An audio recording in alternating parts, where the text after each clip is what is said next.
Bonjour et bienvenue dans cette vidéo qui va être dédiée à l'interpellation pour la première fois d'un navire cargo de la flotte russe Fantôme par la France. Ce navire il s'appelle le Pushpa et la Marine nationale a donc conduit cette action pour plusieurs raisons. D'abord le Pushpa, comme tous les navires de la flotte russe Fantôme, il participe au contournement des sanctions sur le pétrole russe puisqu'il vient du port de Primorsk en Russie et il affiche une destination à Vadinar en Inde, mais ça c'est pas la vraie raison de son interpellation. Parce qu'en réalité, il est suspecté d'avoir servi de plateforme de déploiement pour les drones qui ont survolé Danemark et qui ont imposé la fermeture de plusieurs aéroports entre le 21 et le 25 septembre, et son attitude a été jugée très suspecte à l'époque puisqu'il n'a pas emprunté les couloirs maritimes standards, il avait emprunté une route qui le rapprochait des côtes danoises. Or, un pétrolier, ça coûte quasiment 100 000 $ par jour, donc normalement, ils ne perdent pas le temps, ils ne ralentissent pas, ils ne font pas des détours, ils vont en ligne droite. Ensuite, quand il a continué son trajet et qu'il est arrivé au niveau de la Manche, il a échangé avec le Cross Jebourg, et le navire a fourni des documents qui sont contradictoires, et là, a priori, c'est des éléments qui sont pas encore connus, qui m'ont été transmis directement par des copains qui travaillent encore dans le milieu, et notamment 2 documents qui provenaient des Comores, et 2 autres qui provenaient du Bénin. Accessoirement, le navire, il émettait sur son AIS, c'est-à-dire le transpondeur pour les bateaux, il émettait avec le nom Pushpa, alors que quelques jours avant, il s'appelait encore le Boracay. Ça veut dire qu'il avait changé de nom lors de son trajet, ce qui est une méthode qui est classique pour tenter de dissimuler les navires qui sont employés par cette flotte fantôme russe.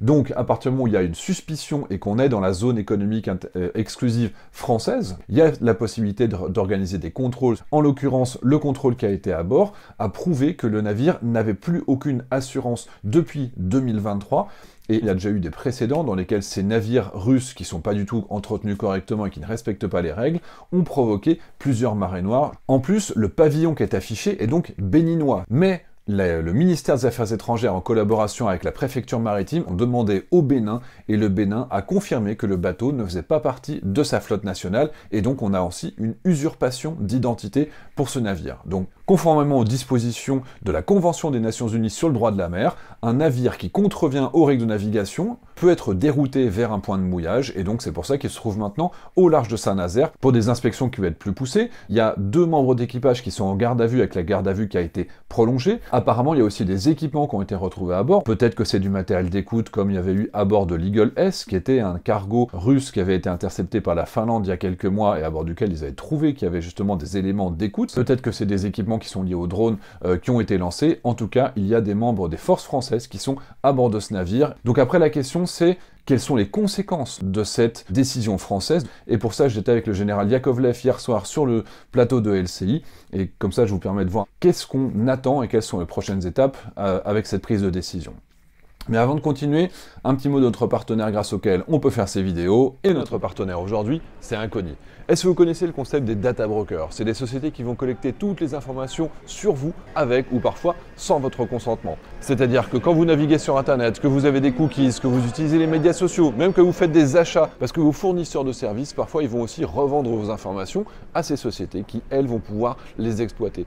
Et vous avez comme ça des milliards et des milliards d'euros qui sont générés chaque année en fournissant vos données personnelles pour faire par exemple du démarchage téléphonique, modifier les tarifs des biens et des services que vous allez acheter en ligne, permettre du spam dans vos emails. Bref, globalement, c'est le genre de choses que vous ne voulez pas. Heureusement, la loi européenne, elle vous permet de vous faire disparaître de ces bases de données, sauf que vous ne savez pas dans lesquelles vous vous trouvez. Et c'est là qu'Incogni intervient.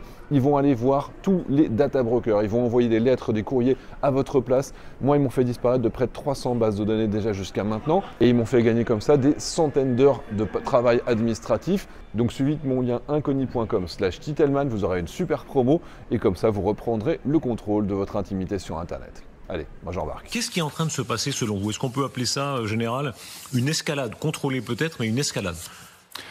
Oui, je pense. Je pense que nous commençons collectivement, l'Europe, et je note que c'est sans les Américains. C'est nous-mêmes, les Européens, on hausse le ton. Et je trouve que c'est plutôt bien de le faire. Il était temps, si on peut dire. Et ça, c'est à nous de mettre la pression sur Poutine, en fait.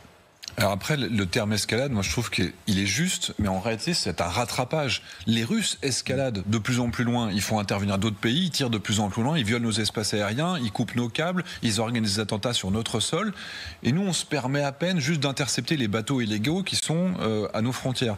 Donc en fait pour moi c'est un rééquilibrage. Et le jour où on sera à parité avec l'agressivité russe, là les Russes seront contraints de redescendre. Justement c'est l'objectif de toutes ces actions. Il faut arrêter de les laisser aller de plus en plus loin. Qu'est-ce qu'on peut dire du bateau? On va regarder la carte du déplacement. D'abord, l'état, je ne sais pas quel regard vous pouvez avoir sur le bateau tel qu'il apparaît ici et sur l'usage qui a pu en être fait, puisqu'on verra plus tard que visiblement, il a pu être une sorte de base de départ des drones qui ont attaqué, ou un des drones qui ont attaqué au Danemark. Alors, ou qui auraient survolé le Danemark. Là, pour le prouver, s'ils ont... Enfin, à voir. Bon, pour l'instant, au moins, on peut le fouiller, le bateau. Et regarder ce qu'on appelle la forensique, regarder tout ce qu'il a fait à bord, son ordinateur, etc. Maintenant, le bateau en lui-même, semble-t-il, c'est un vieux clou et c'est aussi un autre motif de l'interception, c'est que la plupart des bateaux de la flotte Fantôme sont des bateaux qui ils passent pas le contrôle technique, en fait. Hein. Et donc, certains d'entre eux sont des marées noires en puissance. Ah. Donc dans cette pratique, dans cet usage de vieux clous avec des équipages de briquet de broc, de circonstances, par exemple pas forcément prêts à affronter des grandes mers, ils nous font courir un risque. Ça fait pas forcément partie de l'escalade délibérée russe, mais c'est plus du côté on n'en a rien à péter de toute façon. S'il y a une marée noire, c'est leur problème.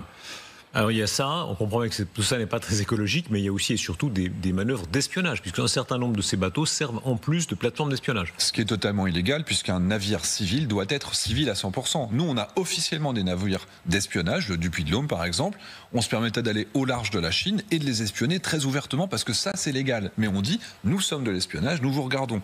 Un bateau civil, c'est illégal.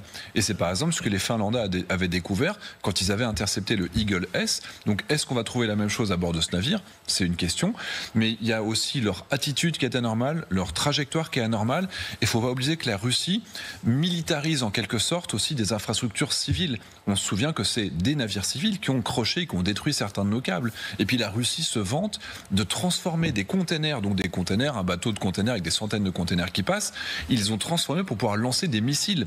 Le Club K, par exemple, est lancé par des containers qui pourraient être sur n'importe quel bateau qui passe au large. Et donc, finalement, tout bateau civil, potentiellement, est une menace de la part de la Russie pour nous. Général, est-ce qu'on entre dans un engrenage? En réalité, les Russes mènent un certain nombre d'actions. On voit que les Européens mènent des contractions, en quelque sorte. Ça en finit où? Alors, comme l'a très justement dit Xavier, on est... face à l'escalade russe, on commence à grimper les échelles pour les rattraper. C'est ça ce que j'entendais par l'escalade tout à l'heure. On n'en est pas encore à les regarder du haut en bas de l'échelle en disant maintenant c'est à toi de voir ce que tu vas faire. Mais tout ce qu'on peut faire pour compliquer leur travail, forcément c'est plutôt bon pour nous. Et déjà ces bateaux, par exemple, sont interdits d'accès à nos ports depuis je ne sais plus quel train de sanctions, mais il n'y a plus un port européen et britannique d'ailleurs, ils appliquent les mêmes sanctions, qui peut les accueillir. Vous alliez plus loin. Je rappelle que hier sur ce plateau, vous disiez on pourrait par exemple mener des actions où des escadrilles volent en direction de Kaliningrad, donc base russe, et au dernier moment se détournent pour faire peur, pour montrer qu'on est en dessous, bien sûr, en dessous du seuil de l'affrontement, mais enfin juste en dessous. Oui. Là on copierait les Chinois en l'occurrence, donc c'est ce que j'appelle l'attaque chinoise.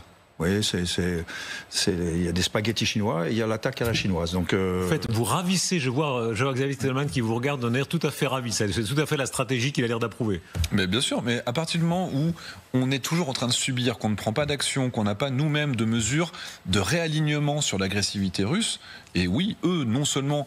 Là, le général parle simplement de passer proche de leurs frontières et de leur montrer qu'on est présent.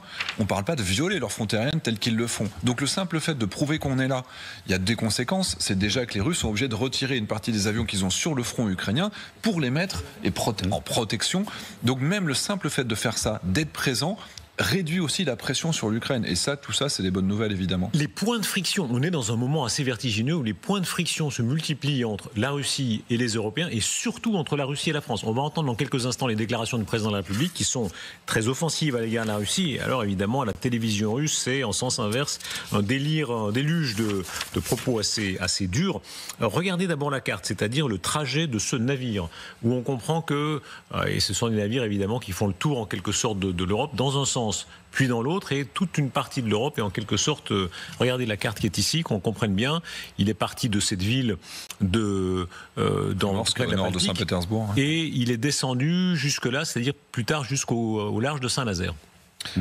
Et donc le fait qu'il passe en plus juste au large du Danemark, juste au moment où il y avait les survols sur différents aéroports en même temps, et qu'il n'ait pas eu une trajectoire qui était rectiligne, qui était celle d'un navire, on pense, en tout cas il est probable, il est possible, qu'à bord, ils aient des moyens de communication pour gérer les drones qui soit avaient pu être lancés par ce bateau, on n'en sait rien, ou qui auraient pu être envoyés depuis le sol et pouvoir être pilotés du coup depuis le navire, qui avait des plus grosses antennes, qui passaient plus facilement inaperçues. Donc c'est pour ça que, en dehors de ce qu'il a pu faire au large de nos côtes, on aura peut-être aussi la possibilité de vérifier s'ils avaient la possibilité, eux, d'être à l'origine de ces attaques sous la ceinture, encore une fois, que le Danemark a subi.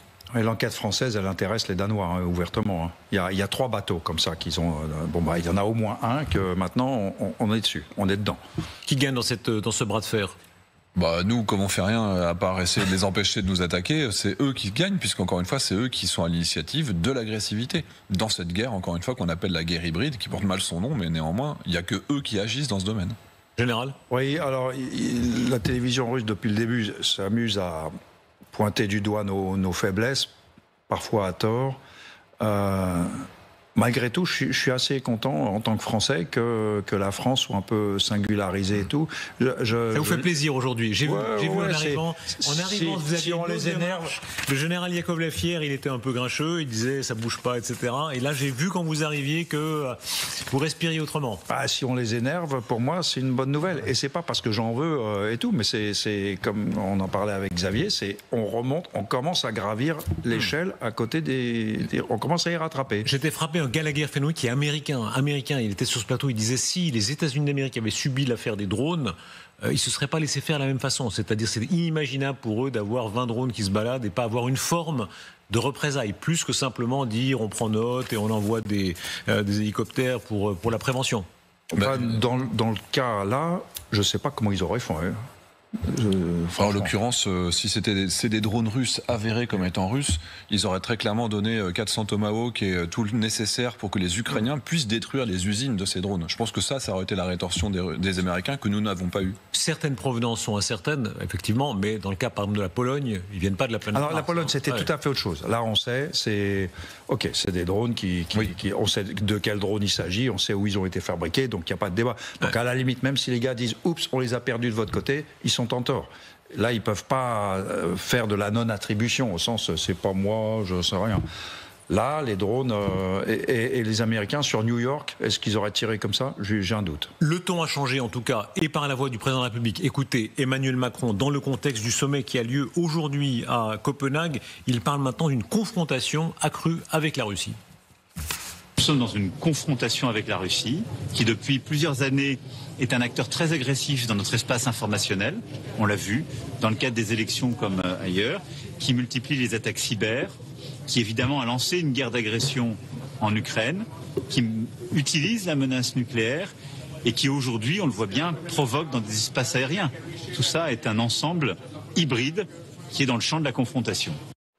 Le temps change. Alors, il y a eu des moments où le président de la République a tendu la main aux Russes, très loin, rappelons-vous, quand il disait il ne faut pas humilier la Russie, et d'autres moments où il dit voilà, c'est le moment maintenant d'établir un rapport de force. Lisez ce qu'il dit sur l'incertitude. Rien n'est exclu. Nous avons répété à plusieurs reprises à Moscou ce que nous ne ferons pas. C'est un signe de faiblesse. Nous devons maintenir Poutine dans l'incertitude. Qu'est-ce que ça veut dire quand la France, et là on parle plus précisément des drones, semble dire aux Russes vous verrez bien ce qui va se passer. Sky Shield. Est-ce que ça veut dire qu'on va s'orienter vers une vraie réponse opérationnelle pour soutenir l'Ukraine dans sa lutte, qui ne se limite pas à donner 10 000 obus de temps en temps? C'est-à-dire permettre, par exemple, de protéger les civils sur les arrières pour pouvoir réellement avoir des avions de chasse polonais, français, allemands, britanniques qui traversent la frontière pour intercepter ces missiles et pour protéger les civils. Ça interdit à la Russie d'obtenir son objectif stratégique et de faire s'effondrer l'économie russe. Donc c'est le type d'action, je ne sais pas si ce sera ça, mais c'est le type d'action qui pourrait conduire à une désescalade de la part de la Russie par une meilleure implication de nous, sans prendre de risques humains en envoyant nos troupes, par exemple, être en première ligne. Là, on reste très loin sur les arrières. Et puis alors, pour protéger les civils, le général appelle de ses voeux ce type de solution depuis quand même 2022. On appelle Sky Shield. Sky Shield. L'initiative Sky. C'est la fermeture du ciel de l'Ukraine. Par exemple, ça, hein, en tout cas sur l'Ouest. Général. Oui, en gros, oui. Et ça serait un acte, on prévient avant, on dit, parce qu'on ne va pas le mettre en place en 24 heures non plus.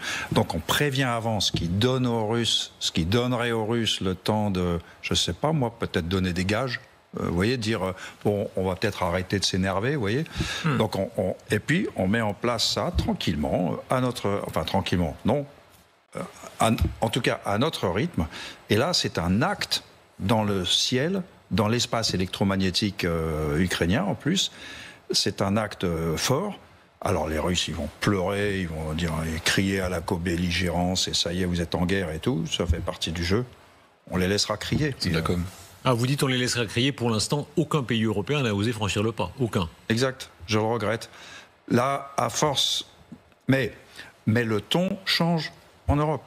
Les chefs d'État et de gouvernement sont rassemblés aujourd'hui, et pas seulement l'Union européenne, c'est élargi, c'est le Conseil de l'Europe. Là, progressivement, on va finir par s'énerver, comme dirait Bernard Blier. Regardez de quelle façon la France, effectivement, est en train de changer de ton, et ça passe par la presse allemande. Et là, on touche au plus sensible, au point le plus sensible de la tension entre les deux nations. Le président Emmanuel Macron, en déplacement à Copenhague, a donné cet entretien au quotidien allemand, Frankfurter Zeitung, Allgemeine Zeitung. Je travaille à l'actualisation de notre doctrine, on parle du nucléaire. Et je souhaite poursuivre l'approfondissement de notre dialogue stratégique avec les Européens qui le souhaitent. Il existe de toute façon une dimension européenne depuis 1962. Ça, c'est la tradition. Général de Gaulle, on a toujours dit ça. Enfin, quand même, depuis 2026, je prononcerai un discours sur la doctrine nucléaire. On imagine évidemment qu'à Moscou, on suit ça de très près. Qu'est-ce qu'il peut faire de plus ?